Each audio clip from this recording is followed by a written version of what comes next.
단발.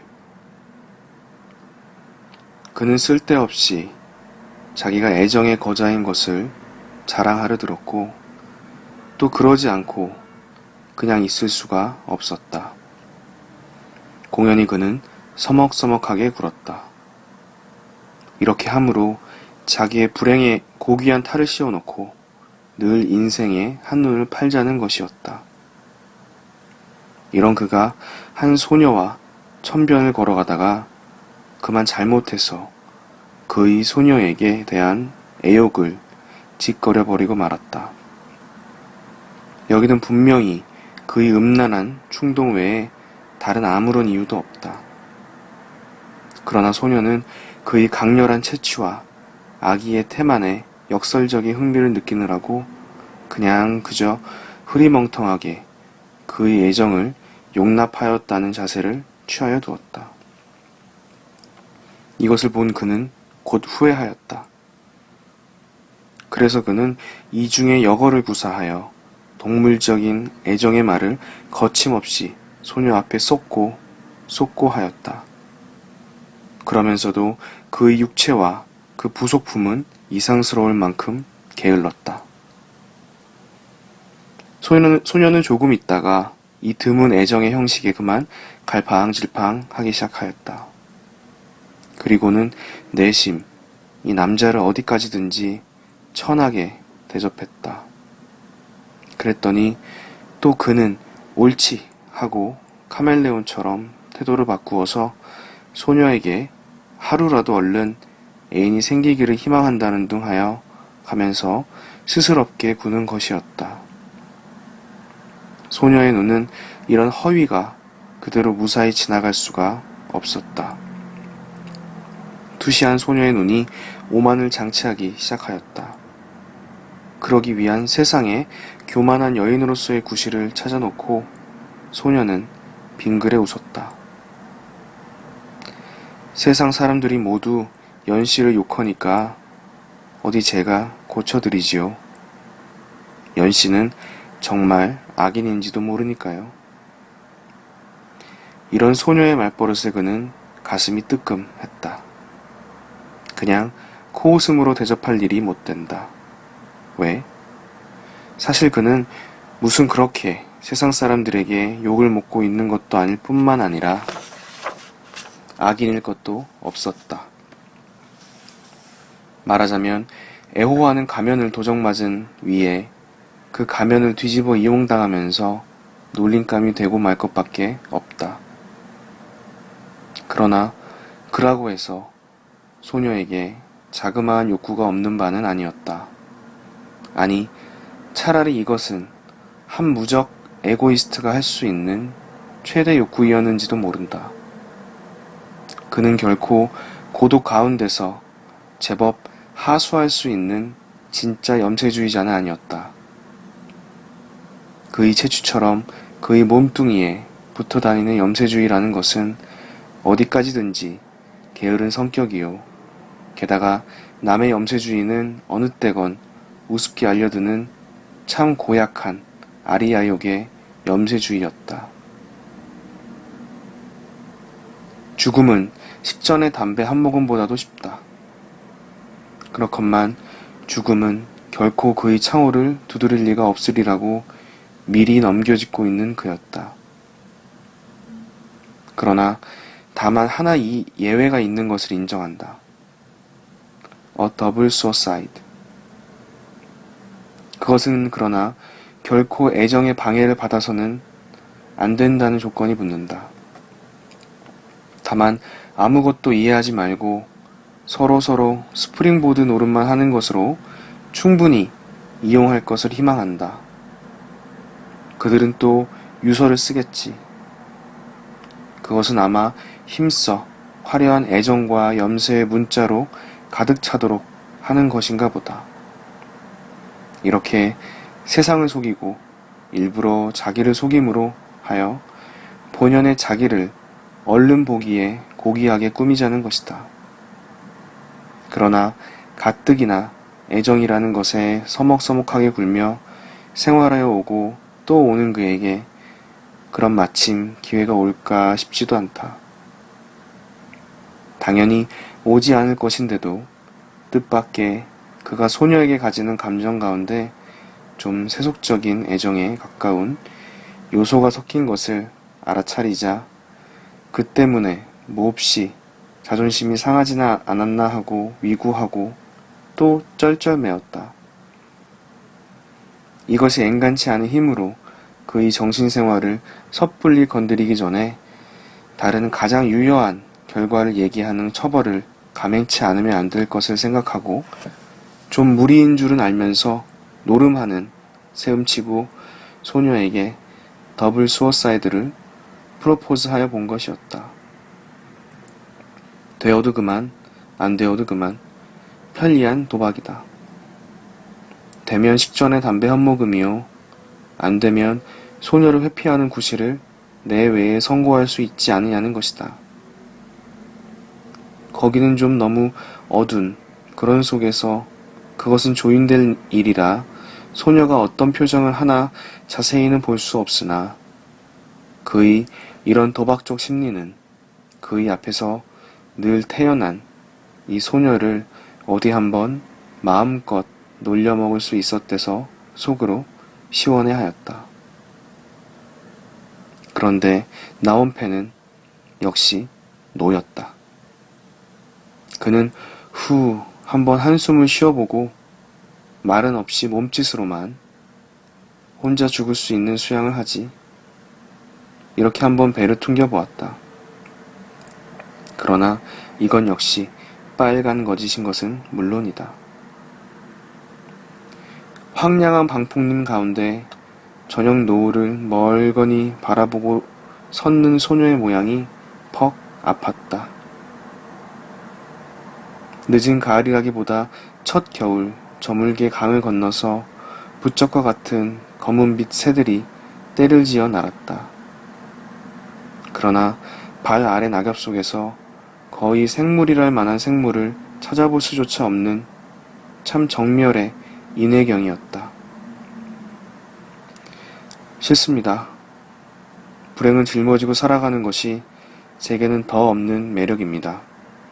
그렇게 내어버리고 싶은 생명이거든 제게 좀 빌려주시지요.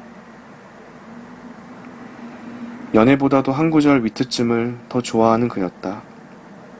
그런 그가 이때만은 풍경에 자칫하면 패배할 것 같기만 해서 갈팡질팡 그 자리를 피해보았다. 소녀는 그때부터 그를 경멸하였다는 이보다는 차라리 혐오하는 편이었다. 그의 틈사군이 투성이의 점잖으려는 재능을 향하여 소녀의 침착한 재능의 창끝이 걸핏하면 침략하여 왔다. 5월이 되어서 한 돌발 사건이 이들에게 있었다. 소녀의 단 하나의 동지, 소녀의 오빠가 소녀로부터 이반하였다는 것이다. 오빠에게 소녀보다 세속적으로 훨씬 아름다운 애인이 생긴 것이다. 이 세 소녀는 그 오빠를 위하여 애정이 빛나는 눈동자를 가졌다. 이 소녀는 소녀의 가까운 동무였다. 오빠에게 하루라도 빨리 애인이 생겼으면 하고 바랐고 그래서 동무가 오빠를 사랑하였다고 오빠가 동생과의 굳은 약속을 저버려야 되나? 소녀는 비로소 세월이라는 것을 느꼈다.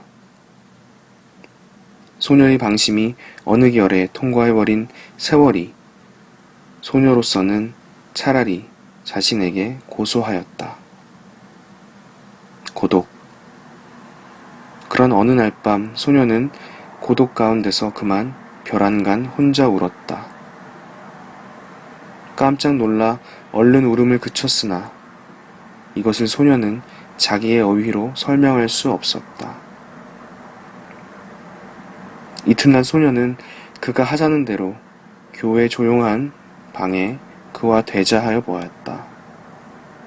그는 또 그의 그 위티시즘과 아이러니를 아무렇게나 휘두르며 산비할 연막을 펴는 것이었다. 또 가장 이 소녀가 싫어하는 몸 맵시로 넙죽 들어 누워서 그냥 사정없이 짓거리대는 것이다. 이런 그 앞에서 소녀도 인제는 어지간히 피곤하였던지 이런 소용없는 감정의 시합은 여기쯤서 그만둬야겠다고 절실히 생각하는 모양 같았다. 그러나 이런 경우에 소녀는 그에게보다도 자기 자신에게 이기고 싶었다.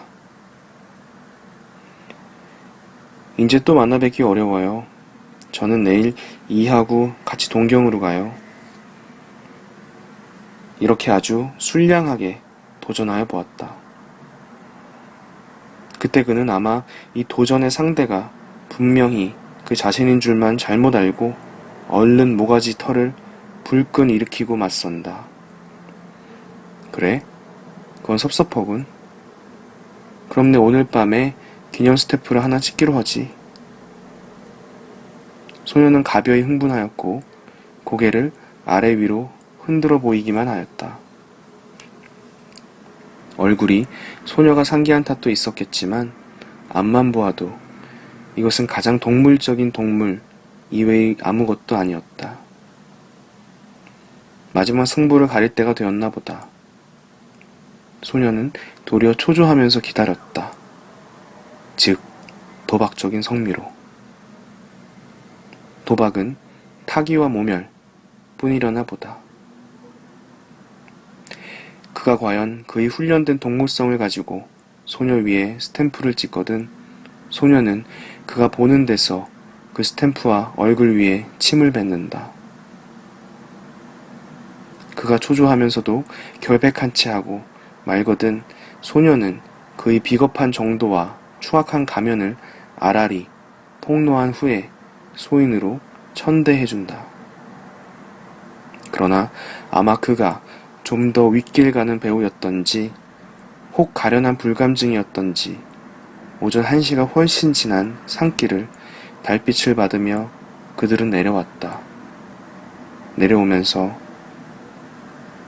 어느 날 그는 이 길을 이렇게 내려오면서 소녀의 삼전 우표처럼 얄팍한 입술에 그 입술을 건드려 본 일이 있었건만 생각하여 보면 그것은 그저 입술이 서로 닿았었다 뿐이지 아니 역시 서로 음모를 내포한 암중모색이었다. 두 사람은 서로 그리 부드럽지도 않은 피부를 느끼고 공기와 입술과의 따끈한 맛은 이렇게 다르구나를 시험한 데 지나지 않았다. 이 밤 소녀는 그의 거친 행동이 몹시 기다려졌다.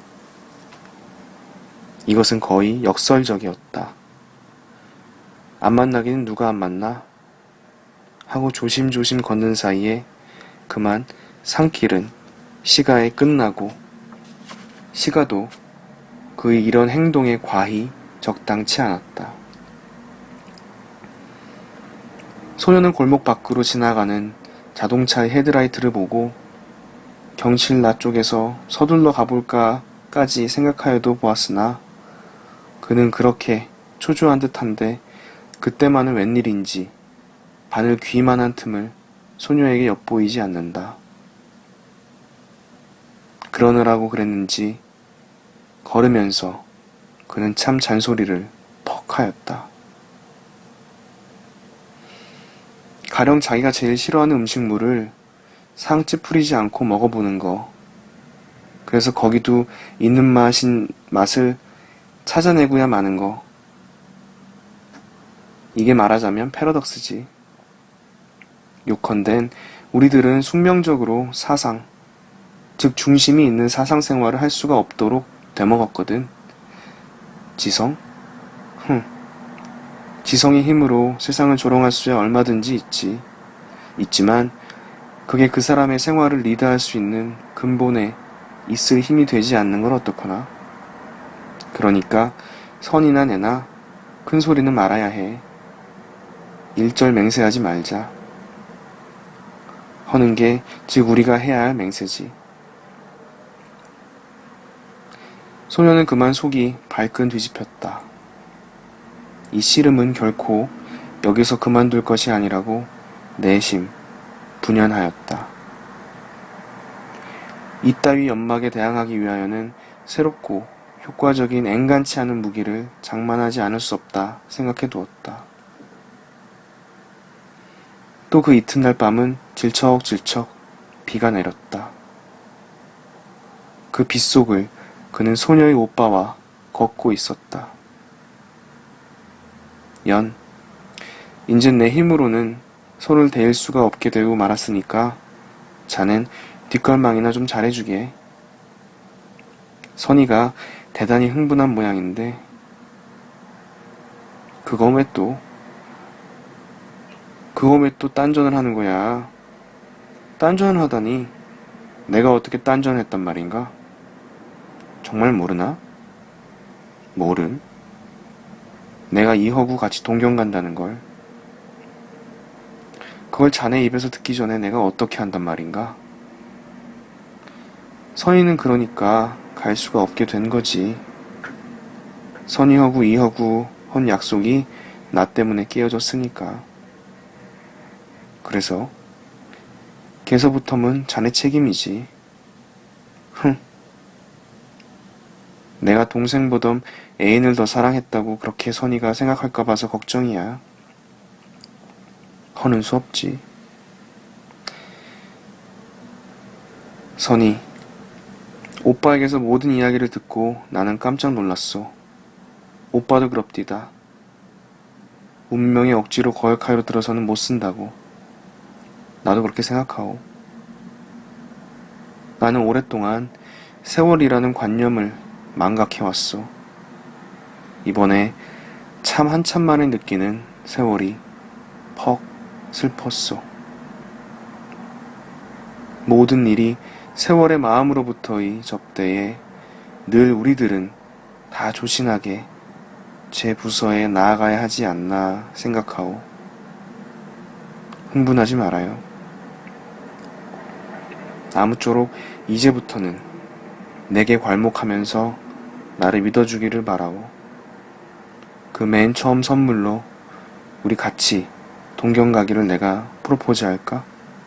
아니, 약속하지. 선이 안 기뻐해 준다면 나는 나 혼자 힘으로 이것을 실현해 보이리다. 그럼 선이의 승낙서를 기다리기로 하오. 그는 좀 겸연쩍은 것을 참고 어쨌든 이 편지를 포스트에 넣었다. 저로서도 이런 협기가 우스꽝스러웠다. 이 소녀를 건사한다? 당분간만 내게 의지하도록 해? 이런 수작을 해가지고 소녀가 듣나 안 듣나 보자는 것이었다.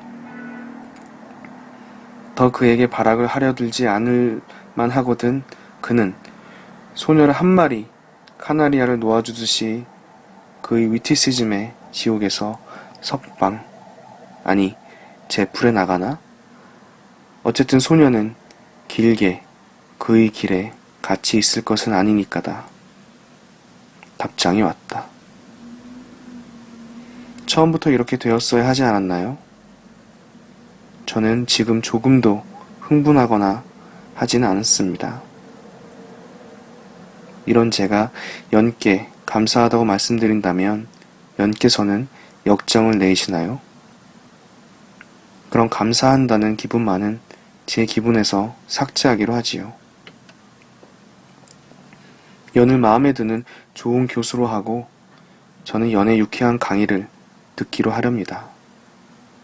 이 교실에서는 한 표독한 교수가 사나운 목소리로 무엇인가를 강의하고 있다는 것을 안 지는 오래지만 그 문간에서 머뭇머뭇하면서 때때로 창틈으로 새어 나오는 교수의 위티시즘을 귓결에 들었다 뿐이지 차마 쑥 들어가지 못하고 오늘까지 왔습니다. 그렇지만 지금은 벌써 들어와 앉았습니다. 자, 무서운 강의를 어서 시작해 주시지요. 강의의 제목은 애정의 문제인가요? 그렇지 않으면 지성의 극치를 흘낏 들여다보는 이야기를 하여 주시나요? 엊그제 연을 속였다고 너무 꾸지람은 말아주세요.